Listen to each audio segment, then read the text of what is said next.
Oopsie. That's our narrative for the past 24 hours here. In the NFT space, we saw a $1.2 million CryptoPunk sale. Seemed like a big fat finger, right? Well, at closer inspection, maybe not the Oopsie we thought it was. Instead, we might actually have a Gigabrain out there making a very, very big wash trade. Now, we do have other Oopsies out there. The Quantum Cats are delaying their mint once again. And I gotta say, that Quantum Cats mint required you to pre-fund a wallet in a way that is really holding the NFT space back right now. And that Jupiter token over on Solana also holding back the space. Right now, it seems traders would rather trade tokens and they don't want to touch NFTs. So today we're getting into the Oopsies, we're getting into the Gigabrain plays too. And we also have updates on art blocks and Animoca. Man, yesterday was a really, really fun day in NFTs. And even the market itself, as mid as it is right now, man, just fun stuff and fun new projects. So let's dive into the NFT market right now, kicking it off with the Forkast 500. You can see we're actually down in the red today. Second day in a row here, we're down 1.28%. Crypto all in the red this morning, so a big reason for the drop in value in the NFT market. But as you see yesterday, the last day of January, sales volume actually up to 32.9 mil. Sellers down, buyers up, transactions up. Average sale price at 86 bucks just highlights we're not seeing the Grail sales right now. And guys, trade profits remaining in the negative, not really a great sign here. We need to see that up, and we need to see that over $1 million. Now, looking at CryptoSlam.io for what's moving the market, a new collection called Tenjin. This is a gaming and IP ecosystem. The CryptoPunks at number 2, or are they? Raindrops with that Claire Silver drop from yesterday at number 3. They're followed by Dokio, the Ordinals collection, D-Market, the Tensorians. We got a BRC20 collection, Gods Unchained, and Pudgy Penguins. Okay, really excited to show you guys this. For those of you who don't like seeing the BRC20 collections in the collection rankings, you don't like seeing them in the sales volume, well, we've added a new hide fungible NFTs toggle. We respect the other takes and the points out there, so we are giving you options here. So with BRC20s removed here, Fraganas are actually up at number 10. Man, that fell a long way from that one spot they've been at. Now, just a quick look at the blockchain rankings. Ethereum's cooking right now, but Solana, who had that massive Jupe token drop yesterday, well, that's taken all traders' attention and it's taken their liquidity. Traders right now not really wanting to touch those NFTs like I mentioned before. Now, I do think that money cycles to Solana, but we're just not there quite yet. Now, your top NFT sales in the past 24 hours, we have 2 CryptoPunks at the top of the leaderboard. This guy here for 1.5 mil. And just at a glance, there's something not right about that sale because that's not a rare punk. We're going to actually come back to this in just a moment. First, I got to show you that number 1 ranked collection, Tenjin. Well, that's coming from Sky Art Chronicles here. Again, a gaming and IP ecosystem. Now, these guys, they're backed by Binance Labs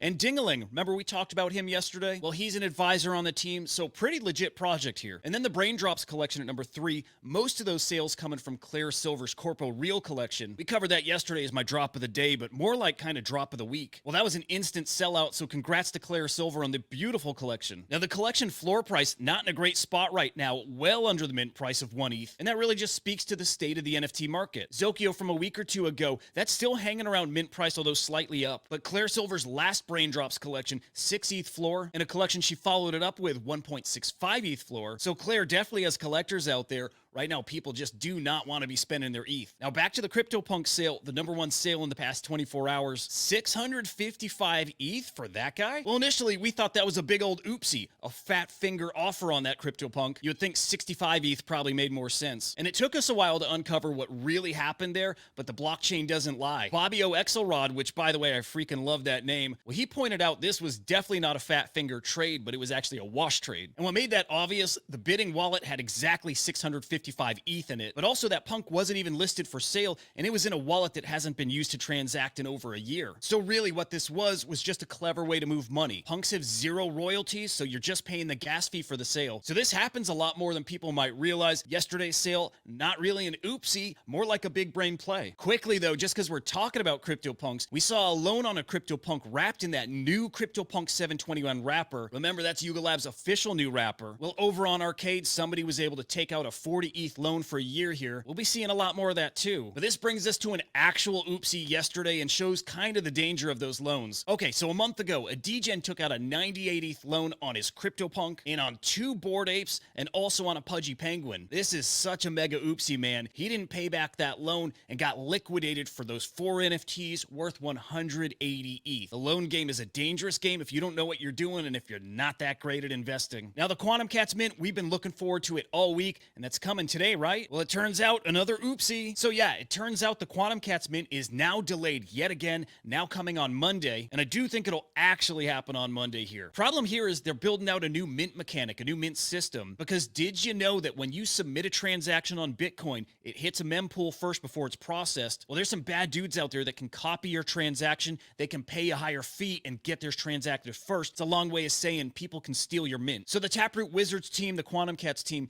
they're working with the same group that built out Yuga Labs' 12-fold mint experience. Basically the best in the business. They are trying to get this right, and at this point they just want those couple extra days at testing, but it is ready to roll. Now Tyler's point here is spot on that it's disruptive to the Bitcoin NFT ecosystem, but I think it goes well beyond that to the Ethereum ecosystem. How many people sold an NFT on Bitcoin or Ethereum to get the funds to buy a Quantum Cat? I'll raise my hand here because these are really expensive mints, had to dump some NFTs to get the money to cover the mint. So a lot of collections on Bitcoin, on Ethereum, took a hit to their prices. A lot of people hoping to flip their Quantum Cat, get some profits, and buy back into their collections. But yeah, very much a disruptive mint. Let's see how this plays out on Monday. Now that Beeple timed the future of business NFT, we talked about this yesterday. Man, this one's an Oopsie and a Gigabrain play at the same time, because the guy who bought it at Sotheby's might be the original collector of this piece. So this guy named Han originally bought this NFT back in May 2021 for 126 ETH. He sold it to Starry Nights for 675 ETH. That's 2.4 mil. So Han swoops back in and he buys the exact same piece again,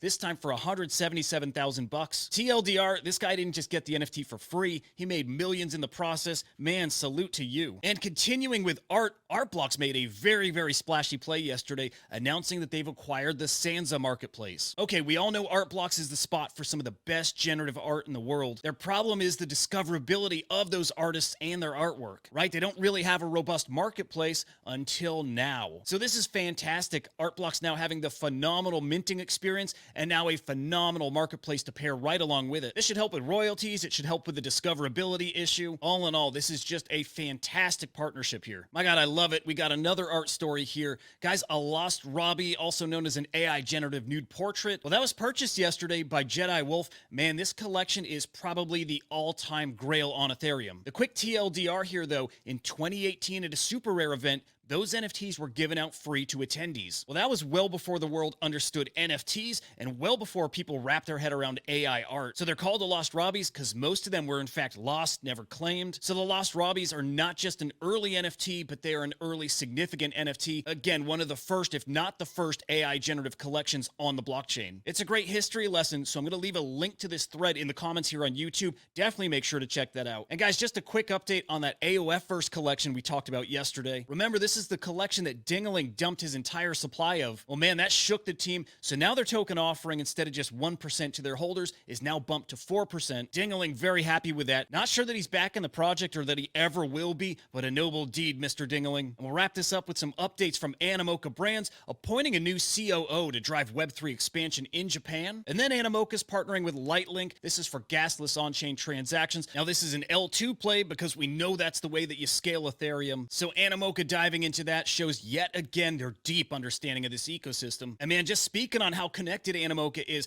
Farcana, Sanfran Tokyo, CoinGecko, Pixelmons. Again, we're going to see all these big iconic Web3 brands now, and they're all connected in this Mochaverse in one way or another. Champions Tactics from Ubisoft even. A token like Mocha that's powering that entire Mochaverse, pretty juicy prospect. And guys, absolutely not financial advice, more of a sign of respect for just how much Animoca's building here. Animoca, of course, a major salute for you guys. Okay, after all that, you gotta admit, yesterday was a pretty damn entertaining day. And of course, there's still more stories developing. So later today, make sure you're tuning into the NFT Live Crew. That's at 1 p.m. Eastern time. Remember, fam, if it's happening in NFTs, I'm bringing you inside. Until the next time, I'll see ya.